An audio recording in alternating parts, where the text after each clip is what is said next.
Praise Lord. എല്ലാ പ്രിയപ്പെട്ടവർക്കും യേശു കർത്താവിന്റെ നിസ്തുല്യ നാമത്തിൽ സ്നേഹവന്ദനം. പ്രിയപ്പെട്ട സഹോദരങ്ങളെ, ഇന്ന് ഞായറാഴ്ച ദിവസം സഭായോഗത്തിന് ശേഷമായിട്ട് ഞാൻ ഭവനത്തിലിരിക്കുമ്പോൾ ഇന്ന് എൻ്റെ വീട്ടിൽ എന്നെ കാണുവാനായിട്ട് ഒരു സഹോദരി മാവേലിക്കരയിൽ നിന്ന് കടന്നു വന്നു. ചില ദിവസങ്ങൾക്ക് മുമ്പ് ഫോണിൽ വിളിച്ച് സംസാരിക്കുകയും ആ പ്രിയപ്പെട്ട സഹോദരിയുടെ ജീവിതത്തിലെ ചില സാഹചര്യങ്ങൾ എന്നോട് പങ്കുവയ്ക്കുകയുണ്ടായി. അതനുസരിച്ച് ഇന്ന് പകലിൽ എൻ്റെ ഭവനത്തിലാണ് ആ സഹോദരി ആയിരിക്കുന്നത്. അദ്ദേഹത്തിൻ്റെ പേര് മായ എന്നാണ്. ഒരു ബോംബെയിലാണ് താമസമായിട്ടിരിക്കുന്നത്. മാവേലിക്കര സ്വദേശമാണ്, ബോംബെയിലാണ് ഇപ്പോൾ പാർക്കുന്നത്. ഈ വീഡിയോ നിങ്ങൾ അല്പം ക്ഷമയോടെ, അല്പം ഏകാഗ്രതയോടെ, അല്പം ഗൗരവത്തോടെ കാണണം എന്ന് ഞാൻ ദൈവനാമത്തിൽ റിക്വസ്റ്റ് ചെയ്യുന്നു. ഇതൊരു ചർച്ചുമായിട്ടോ വിശ്വാസ്യമായിട്ടോ ഒന്നും ബന്ധപ്പെട്ട കാര്യങ്ങളല്ല. എന്നാൽ തികച്ചും ഏതൊരു മനുഷ്യനായി പിറന്ന ഏതൊരു മനുഷ്യൻ്റെയും ഹൃദയത്തെ നോവിക്കുന്നതും അങ്ങേയറ്റം ഹൃദയവേദന ഉണ്ടാക്കുന്നതുമായ ഒരവസ്ഥയിലൂടെ ജീവിതത്തിൽ വലിയ പോരാട്ടം നടത്തിക്കൊണ്ടിരിക്കുന്ന ഒരമ്മ കൂടിയാണ് മായ. തൻ്റെ ജീവിതത്തിൽ സംഭവിച്ച വലിയ പ്രതിസന്ധി എന്ന് പറയുന്നത്, തനിക്കൊരു മകളാണ് ആകെ ഉള്ളത്. തൻ്റെ ഹസ്ബൻഡ് ഒരു ആക്സിഡൻറ്റിൽ മരണപ്പെട്ടു. മായ നേഴ്സായിട്ട് ബോംബെയിൽ ഒരു ഹോസ്പിറ്റലിൽ ജോലി ചെയ്ത് വരുന്ന സമയം ഏക മകളാണുള്ളത്. ആ കുഞ്ഞിന് ഏതാണ്ട് 14 വയസ്സ് കഴിയുന്ന സമയം, 3 വർഷങ്ങൾക്ക് മുൻപ് 14 വയസ്സോടടുത്ത ആ കുഞ്ഞ് മായയും ഒന്നിച്ച് ബോംബെയിൽ താമസിച്ച് താൻ നേഴ്സായി ജോലി ചെയ്ത് ആ പെൺകുഞ്ഞിനെ വളർത്തി പഠിപ്പിച്ച് മുന്നോട്ട് കൊണ്ടുപോകുന്ന ഒരവസ്ഥയിലായിരിക്കുമ്പോൾ തൻ്റെ ജീവിതത്തിൽ ഒരിക്കലും മറക്കാൻ കഴിയാത്ത വലിയ ഒരു ദുരന്തം കടന്നു വന്നു. അതും മലയാളിയുടെ രൂപത്തിൽ തന്നെയാണ് വന്നത് എന്നുള്ളത് ഓർക്കുമ്പോൾ ലജ്ജ തോന്നും. ബോംബെയിൽ മലയാളിയായി ജോലി ചെയ്യുന്ന നാട്ടിലെ പഴയകാല പരിചയമുള്ള ഒരു സ്ത്രീ, ആ സ്ത്രീ തൻ്റെ താമസ സൗകര്യത്തിന് എന്തോ ബുദ്ധിമുട്ട് നേരിട്ടു എന്ന് പറഞ്ഞുകൊണ്ട് ഈ മായയെ സമീപിക്കുകയും കുറച്ച് ദിവസം താമസിക്കുവാൻ അവരുടെ വീട്ടിൽ അനുവാദം ചോദിച്ചു വരികയും ചെയ്തു. ഒരു സ്ത്രീ എന്ന നിലയിലും പരിചയക്കാരി എന്ന നിലയിലും താൻ ജോലിക്ക് പോകുമ്പോൾ വീട്ടിൽ ഈ പെൺകുഞ്ഞ് ഒറ്റയ്ക്കാകുമ്പോൾ അതിനൊരു കൂട്ടാകുമെന്ന നിലയിലും അല്പ ദിവസങ്ങൾ അവിടെ താമസിക്കുവാൻ അവസരം കൊടുത്തു. എന്നാൽ പിന്നീട് സംഭവിച്ചത്, തൻ്റെ ജീവിതത്തിൽ ഒരിക്കലും മറക്കാൻ കഴിയാത്ത വലിയ ദുരന്തങ്ങളിലൂടെയാണ് മായ കടന്നുപോയത്. ആ 14 വയസ്സുള്ള ആ പെൺകുഞ്ഞിനെ ഈ മലയാളിയായ സ്ത്രീയും, അവർ റെയിൽവേയിൽ ഏതോ ഒരു തസ്തികയിൽ ജോലി ചെയ്യുന്ന സ്ത്രീയാണ്, അവരോടൊപ്പം റെയിൽവേ ഡിപ്പാർട്ട്മെന്റിൽ ജോലി ചെയ്യുന്ന ഹിന്ദിക്കാരിയായ മറ്റൊരു സ്ത്രീയും അവരുടെ കാമുകനെയും ഈ മായ ഇല്ലാത്ത ദിവസങ്ങളിൽ ഈ ഫ്ളാറ്റിലേക്ക് വിളിച്ചുകൊണ്ടുവരികയും ആ 14 വയസ്സുള്ള പെൺകുഞ്ഞിന് പെപ്സിയിൽ മയക്ക് മരുന്ന് കലർത്തി കൊടുത്ത് ആ കുഞ്ഞിനെ മയക്കിയിട്ട് ക്രൂരമായ നിലയിൽ ആ കുഞ്ഞിനെ ഉപദ്രവിക്കുന്ന ഒരവസ്ഥയിലൂടെ കടന്നുപോയി. താന് ഓർമ്മയിലേക്ക് വരുമ്പോൾ തൻ്റെ ശരീരത്തിൽ എന്തൊക്കെയോ ബുദ്ധിമുട്ടുകളുണ്ടെന്ന് ആ കുഞ്ഞിന് അറിയാമായിരുന്നെങ്കിലും എന്ത് സംഭവിച്ചു എന്ന് ആദ്യകാലങ്ങളിൽ മനസ്സിലായില്ല. എന്നാൽ പിന്നീട് വീണ്ടും അത് ആവർത്തിക്കപ്പെട്ടപ്പോൾ ആ കുഞ്ഞിന് ഡൗട്ട് തോന്നി. ഒരു ദിവസം കുടിക്കാനായി കൊടുത്ത പെപ്സി വേണ്ട എന്ന് പറയുകയും ഇതിൻ്റെ അകത്ത് എന്തോ പ്രശ്നങ്ങളുണ്ട് എന്ന് ആ കൊച്ച് മനസ്സിലാക്കി ചെയ്തു എന്ന് അറിഞ്ഞപ്പോൾ അത് അമ്മയോട് പറഞ്ഞു കൊടുക്കുമെന്ന് കുഞ്ഞ് പറഞ്ഞപ്പോൾ അവർ 3 പേരും ചേർന്ന് ആ കുഞ്ഞിനെ മർദ്ദിക്കുകയും അതിൻ്റെ കാല് ചവിട്ടി ഒടിക്കുകയും ചെയ്ത ഒരു സാഹചര്യത്തിലേക്ക് എത്തി. അതിനെ തുടർന്നുള്ള സാഹചര്യത്തിലാണ് മായ ഈ വിഷയങ്ങളൊക്കെ അറിയുന്നത്. ശേഷം ഒരു നീണ്ട പോരാട്ടമായിരുന്നു. ബോംബെയിൽ കേസെടുക്കുവാനായി പോലീസുകാരെ സമീപിച്ചു. അവർ പറഞ്ഞു നാട്ടിലെ സ്റ്റേഷനിൽ അറിയിക്കണമെന്ന് പറഞ്ഞു. നാട്ടിൽ കടന്നു വന്നു. നാട്ടിലെ സ്റ്റേഷനിലും ബോംബെയിലെ പോലീസ് സ്റ്റേഷനിലുമായി 1 വർഷത്തോളം കയറി ഇറങ്ങി നടന്നിട്ടും ഒരു FIR ഇടാനോ ഈ കുഞ്ഞിനെ ക്രൂരമായി ഉപദ്രവിച്ച ഈ വ്യക്തികൾക്കെതിരെ നടപടിയെടുക്കാനോ പോലീസ് തയ്യാറായില്ല. പക്ഷേ ആ അമ്മയുടെ പോരാട്ടം തുടർന്നു. ആകുന്ന നിലയിൽ സോഷ്യൽ മീഡിയയിലൂടെയും ട്വിറ്ററിലൂടെയും ഒക്കെ കുഞ്ഞിന് സംഭവിച്ച ദുരന്തം റിപ്പോർട്ട് ചെയ്തപ്പോൾ ടൈംസ് ഓഫ് ഇന്ത്യ എന്ന് പറയുന്ന ഒരു പത്രം ആ വാർത്ത ഏറ്റെടുക്കുകയും തുടർന്ന് അത് ഗവൺമെന്റിന്റെ ശ്രദ്ധയിലേക്ക് വരികയും അതിനുശേഷം പോലീസ് FIR ഇട്ട് കേസെടുക്കുകയും ചെയ്തു. അതിനെ തുടർന്ന് ആ സമയത്ത് മലയാള മനോരമയിൽ വന്ന ഒരു വാർത്ത നമുക്കൊന്ന് കാണാം. 14 വയസ്സുകാരിയായ തന്റെ മകളെ പീഡിപ്പിച്ചവർക്കെതിരെ നിയമ പോരാട്ടത്തിനിറങ്ങിയ ഒരു അമ്മയുടെ വാക്കുകളാണിത്. ജയിലിൽ നിന്നുള്ള പ്രതികളുടെ ഭീഷണിയാണ് ഈ കേട്ടത്. മുംബൈയിൽ നഴ്സായ ആലപ്പുഴ സ്വദേശിയുടെ മകൾ കുർളയിലെ വീട്ടിൽ വെച്ച് 2.5 വർഷം മുൻപാണ് പീഡനത്തിന് ഇരയായത്. ഇവർ വിശ്വസിച്ച് വീട്ടിൽ ഒപ്പം താമസിപ്പിച്ച ചേർത്തല സ്വദേശി 54-കാരി വിജിയാണ് പോക്സോ കേസിലെ മുഖ്യപ്രതി. വിജിയുടെ സുഹൃത്തായ ഗുജറാത്ത് സ്വദേശി ശോഭനയും ഇവരുടെ 39 വയസ്സുള്ള കാമുകനും ചേർന്നാണ് ലഹരി നൽകി വീട്ടിൽ വെച്ച് പെൺകുട്ടിയെ നിരന്തരം ഉപദ്രവിച്ചുകൊണ്ടിരുന്നത്. എന്റെ കുഞ്ഞനുഭവിച്ച ശാരീരിക വേദനകളും അതിനൊന്നും പകരം ഒന്നും ആകത്തില്ല. ഒരിക്കലും ആരും നമ്മൾ ക്ഷമിച്ചു കൊടുക്കാൻ പറ്റാത്ത കാര്യങ്ങളാണ് അവർ ചെയ്തത്.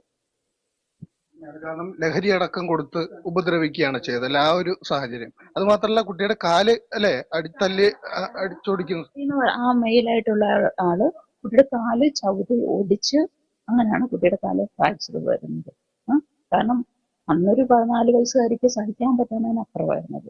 മുംബൈയിൽ ഉയർന്ന തസ്തികയിൽ ജോലി ചെയ്തിരുന്ന റെയിൽവേ ജീവനക്കാരാണ് പ്രതികളിൽ 3 പേരും. റെയിൽവേ യൂണിയൻ വഴി പണം സമാഹരിച്ച ഇപ്പോൾ പ്രതികളെ ജയിലിൽ നിന്ന് ഇറക്കാനും കേസ് അട്ടിമറിക്കാനും ശ്രമം നടക്കുന്നുവെന്നാണ് ആക്ഷേപം. ഇതേ തുടർന്ന് പബ്ലിക് പ്രോസിക്യൂട്ടറെ മാറ്റി സ്വകാര്യ അഭിഭാഷകനെ വെക്കേണ്ടി വന്നു. ഇപ്പോൾ ബിരുദ വിദ്യാർത്ഥിയാണ് അതിജീവിത. മാനസികമായ ആഘാതം വിട്ടുമാറിയിട്ടില്ല. മകളെ ഒറ്റയ്ക്കാക്കി ജോലിക്ക് പോകാൻ കഴിയുന്നില്ലെന്നും നഴ്സായ അമ്മ പറയുന്നു. ഇവരുടെ ഭർത്താവ് നേരത്തെ മരിച്ചിരുന്നു. കേസിനെ തുടർന്ന് സാമ്പത്തികമായി തകർന്നു. എന്ത് പ്രതിസന്ധി നേരിട്ടാലും പ്രതികൾക്ക് ശിക്ഷ വാങ്ങി നൽകിയ പോരാട്ടം അവസാനിപ്പിക്കൂ എന്നാണ് ഈ അമ്മയുടെ നിലപാട്. അപ്പോ ഈ വാർത്തയിൽ നിങ്ങൾ കണ്ടതാണ് മായയുടെ അവസ്ഥ എന്ന് പറയുന്നത്. എന്നാൽ ഈ കഴിഞ്ഞ 3 വർഷത്തോളമായി നിയമ പോരാട്ടം നടത്തി മുന്നോട്ട് പോയപ്പോൾ മായയുടെ ജീവിതത്തിലും നഷ്ടങ്ങൾ മാത്രമാണ് സംഭവിച്ചുകൊണ്ടിരിക്കുന്നത്.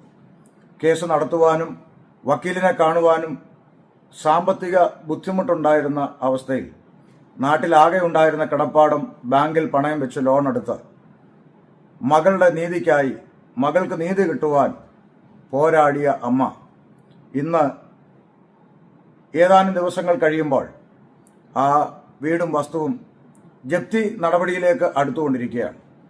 എന്താണ് ചെയ്യേണ്ടതെന്ന് യാതൊരു പിടിയുമില്ലാതെ നിൽക്കുന്ന ഒരവസ്ഥയിലാണ് ഇന്ന് മായ. ഈ ജീവിത സാഹചര്യത്തിനിടയിൽ ആരൊക്കെയോ തന്നോട് പറഞ്ഞ ദൈവത്തിൻ്റെ വചനങ്ങൾ, തൻ്റെ ഫോണിലേക്ക് അയച്ചു കൊടുത്ത ബൈബിൾ വാക്യങ്ങൾ എവിടൊക്കെയോ ഒരു ബലമായി, എവിടൊക്കെയോ ഒരു ധൈര്യമായി, അങ്ങനെ ദൈവത്തെങ്കിലേക്കുള്ള ഒരു ചൂണ്ടുപലകയായി, ഒരാശ്വാസം ദൈവത്തിൻ്റെ വചനം തന്നിൽ നൽകുവാനിടയായി. അങ്ങനെ വചനങ്ങൾ അയച്ചു കൊടുത്ത യേശുക്രിസ്തുവിന്റെ സമാധാനത്തെക്കുറിച്ച് തന്നോട് പറഞ്ഞ ഒരു വ്യക്തിയാണ് എൻ്റെ നമ്പർ മായയ്ക്ക് കൈമാറുന്നതും അങ്ങനെ എന്നെ ഫോണിൽ വിളിക്കുവാൻ ഇടയാകുന്നത്. ഇന്ന് ഈ അമ്മയെ ഇന്നും ആ വ്യക്തികൾ വിചാരണയിൽ തടവിൽ തന്നെ ആയിരിക്കുമ്പോൾ ഒരു ശിക്ഷ ഇതുവരെയും വിധിക്കപ്പെട്ടിട്ടില്ല. വിചാരണ തടവുകാരായി അവർ ഇപ്പോഴും ജയിലിൽ കഴിയുന്നു.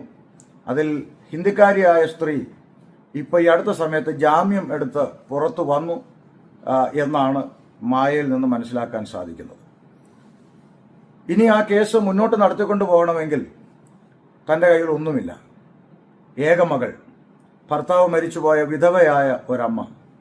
ഈ വിധവയായ അമ്മയ്ക്ക് ഏക മകൾക്ക് സംഭവിച്ച ദുരന്തത്തിൽ നിന്ന് നീതി ലഭിക്കുന്നവരെ പോരാടണം എന്ന് ആഗ്രഹമുണ്ട്. പക്ഷെ മുന്നോട്ട് പോകാൻ മുമ്പിൽ ഒരു ശൂന്യത മാത്രമേ ഉള്ളൂ. നോക്കൂ, കേസ് നടത്തുവാനോ വക്കീലിന് കൊടുക്കുവാനോ തൻ്റെ കയ്യിൽ ഒന്നുമില്ല. താൻ താമസിക്കുന്ന ബോംബെയിലെ ഭവനത്തിന് വാടക കൊടുക്കുവാൻ ഇന്ന് നിവർത്തിയില്ല. താൻ ഒരു നേഴ്സാണെങ്കിൽ പോലും ജോലിക്ക് പോകാൻ കഴിയാത്ത ഒരവസ്ഥയാണ് വീട്ടിലുള്ളത്. കാരണം 14 വയസ്സുള്ള ഒരു പെൺകുഞ്ഞിന് നേരിട്ട ദുരന്തം നമുക്ക് ഊഹിക്കാവുന്നതേ ഉള്ളൂ. ആ ട്രോമയിൽ നിന്ന് ആ കുഞ്ഞ് പൂർണ്ണമായി ഇതുവരെയും പുറത്തു വന്നിട്ടില്ല. അത് പഠിക്കുന്ന കുട്ടിയാണ്. ആ പഠനം മുന്നോട്ട് കൊണ്ടുപോകാനുള്ള ഒരു സാഹചര്യത്തിൽ കൂടിയാണ് ഇപ്പോൾ തുടരുന്നത്. പക്ഷേ പരീക്ഷ എഴുതുവാൻ പോകുമ്പോൾ അമ്മ കൂടെ പോയില്ലെങ്കിൽ ആ കുഞ്ഞിന് ധൈര്യത്തോടെ ആ കോളേജിൽ കയറുവാനായിട്ട് സാധിക്കുന്നില്ല. പരീക്ഷ കഴിഞ്ഞ് ഇറങ്ങുമ്പോൾ വാതിലിൽ അമ്മയുണ്ടാകണം എന്നൊരു മാനസികാവസ്ഥയിലാണ് ആ കുഞ്ഞ് ഇന്നും തുടരുന്നത്.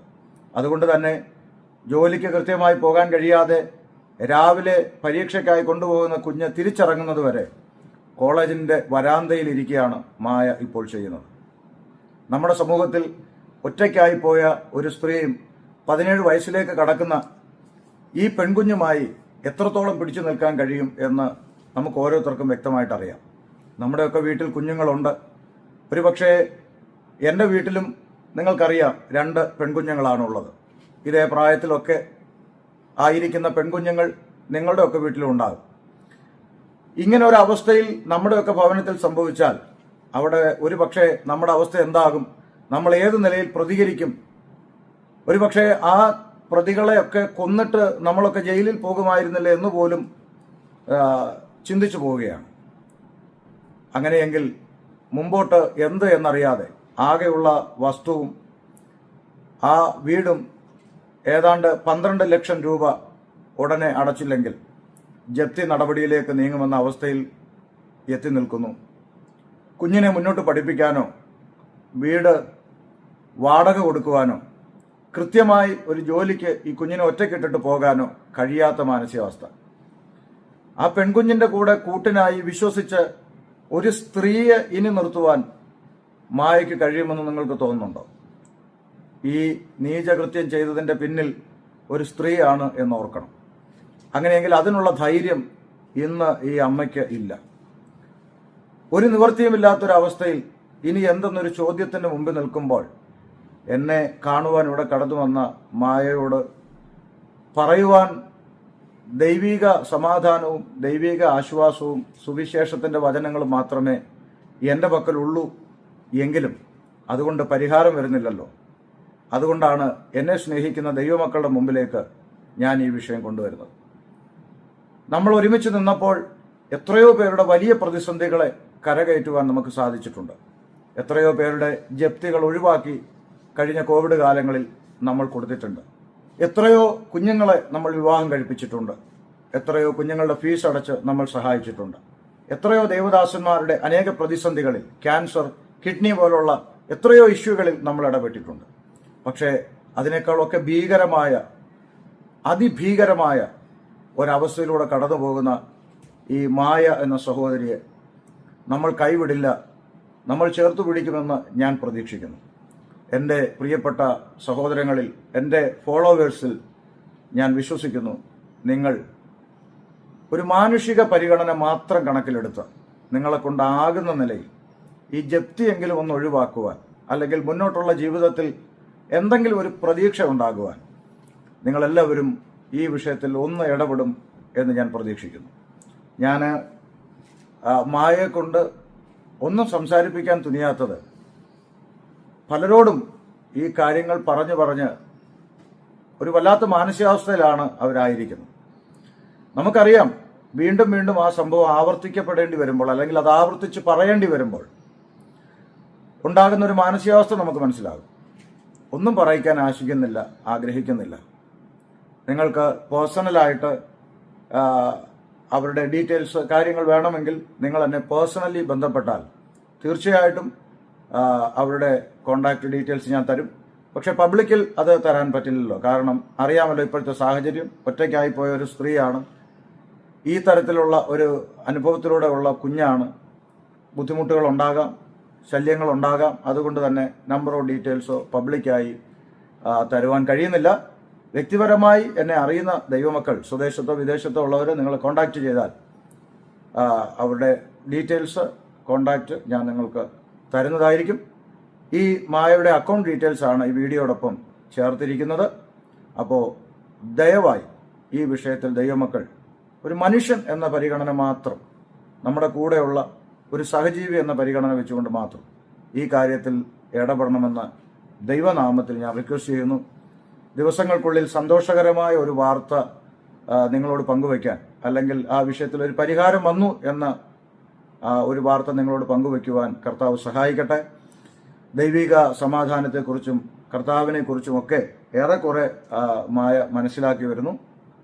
അത് അവിടെ നിൽക്കട്ടെ. അപ്പോൾ തന്നെ നമുക്ക് ആ കുഞ്ഞിന് നീതി കിട്ടേണ്ടതിന്, ആ കുഞ്ഞിൻ്റെ മാനസികാവസ്ഥ ധൈര്യത്തോടെ അത് പഠിച്ച് നല്ല ഒരു ജോലിയിൽ പ്രവേശിച്ച് അതിനൊരു നല്ല ഭാവി ഉണ്ടാകേണ്ടതിന് പ്രത്യേകം നമുക്ക് കുഞ്ഞിനെ ഓർത്ത് പ്രാർത്ഥിക്കാം. എല്ലാവരെയും കർത്താവ് അനുഗ്രഹിക്കട്ടെ.